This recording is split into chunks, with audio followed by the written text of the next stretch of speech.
வாங்குங்க சப்பாத்தி பூரிக்கு சூப்பரான side dish chana butter masala வந்து எப்படி பண்ணலான்னு பார்க்கலாங்க. உங்களுக்கு பன்னீர் பிடிக்காதவங்க அதுக்கு பதிலாக அப்படியே இந்த சுண்டல் வச்சு நீங்கள் வந்து ட்ரை பண்ணி பார்க்கலாம். பன்னீர் பட்டர் மசாலா டேஸ்ட் அப்படியே இதுலேயும் இருக்கும். வாங்க எப்படி பண்ணலான்னு பார்க்கலாம். முதல் நாள் நைட்டே வந்து வெள்ளைச்சுண்டல் எடுத்து ஊற வச்சாச்சு. அது நம்மளுக்கு இப்போ பார்த்தோம் அப்படின்னா நல்லா ஊறி வந்துருச்சு. இதை குக்கருக்கு வந்து தண்ணி இல்லாமல் வந்து மாற்றி வச்சுக்கோங்க. மாற்றினதுக்கப்புறம் சுண்டல்லையும் உப்பு பிடிக்கிறதுக்காண்டி கொஞ்சமாக உப்பு சேர்த்துக்கலாம். தேவையான அளவு தண்ணி ஊற்றிக்கோங்க. அவ்வளோதான். நம்ம எப்போவுமே விடுற மாதிரி ஒரு 5 விசில் கிட்டக்க விட்டுக்கோங்க. விசில் வரட்டும். இங்கிட்ட நம்ம தேவையானது ரெடி பண்ணி வச்சிடலாம். பெருசாக ஒன்றும் கிடையாது. வெங்காயமும் தக்காளியும் இருந்தால் போதும். 2 பல்லாரி வெங்காயம், 3 மீடியம் சைஸ் தக்காளி எடுத்துக்கோங்க. பெரிய தக்காளியாக இருந்துச்சுன்னா 1.5 தக்காளி போதும். எல்லாத்தையும் கட் பண்ணி வச்சுக்கலாம். இப்போ இங்கிட்ட விசில் அடங்கவும் குக்கரை ஓப்பன் பண்ணி பாருங்கள். நல்லா சுண்டல் சூப்பராக வெந்து வந்துருச்சு. சுண்டல் வேக வச்ச தண்ணியும் வந்து வேஸ்ட் ஆக்கிடாதீங்க. அதையும் வந்து நம்ம யூஸ் பண்ணிக்கலாம். இப்போ வடைச்சட்டி காயவும் எண்ணெய் ஊற்றிக்கோங்க. எண்ணெய் காயவும் நம்ம கட் பண்ணி வச்சுருக்கிற வெங்காயம் சேர்த்துக்கலாம். வெங்காயம் சுருளை வந்து வதங்க தேவையில்லை. வெங்காயம் நல்லா ஒரு 3 நிமிஷம் வந்து வதங்கட்டும். 3 நிமிஷம் நமக்கு வெங்காயம் வதங்கி வரவும் ஒரு 2 துண்டு இஞ்சி சேர்த்துக்கலாம். இஞ்சிக்கு ஏற்ற மாதிரி பூண்டு சேர்த்துக்கலாம். இப்போ வெங்காயம் கண்ணாடியாக வதங்கி வர வதக்கிக்கோங்க. வெங்காயம் கண்ணாடியாக வதங்கி வர விட்டு தக்காளி சேர்த்துக்கலாம். தக்காளி நமக்கு தோல் சுருங்கி வர வதங்கினா போதும். தோல் சுருங்கி வர வதங்க விட்டு மசாலா கெட்டியாக இருக்கணும். அதுக்காண்டி முந்திரி சேர்த்துக்கோங்க.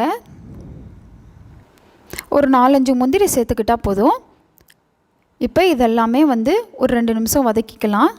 அவ்வளோதான். ஸ்டவ்வை ஆஃப் பண்ணிவிட்டு நமக்கு நல்லா வந்து இந்த மசாலா வந்து ஆறுனதுக்கப்புறம் ஒரு மிக்ஸி ஜாருக்கு மாற்றி வச்சுக்கலாம். இதோட ஒரு 1/4 ஸ்பூன் அளவுக்கு கசகசா சேர்த்துக்கோங்க. கசகசா வந்து ஆப்ஷனல் தான். முந்திரியும் சேர்த்துட்டு நான் கசகசாவும் சேர்த்துருக்கேன். கொஞ்சம் நல்லா உங்களுக்கு இன்னுமே வந்து மசாலா நல்லா திக்காக இருக்கும். நீங்கள் முந்திரி மட்டும் சேர்த்துக்கிட்டாலும் போதும் தான்.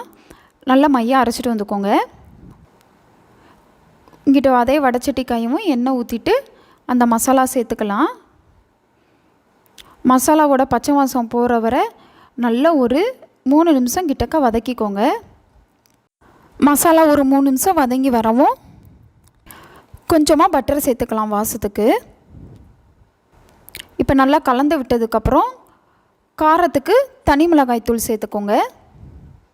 இதையும் நல்லா ஒரு தடவை கலந்து விட்டுட்டு ஒரு 2 நிமிஷம் கழித்து கரம் மசாலா தூள் சேர்த்துக்கோங்க. நல்லா வாசமாக இருக்கும்.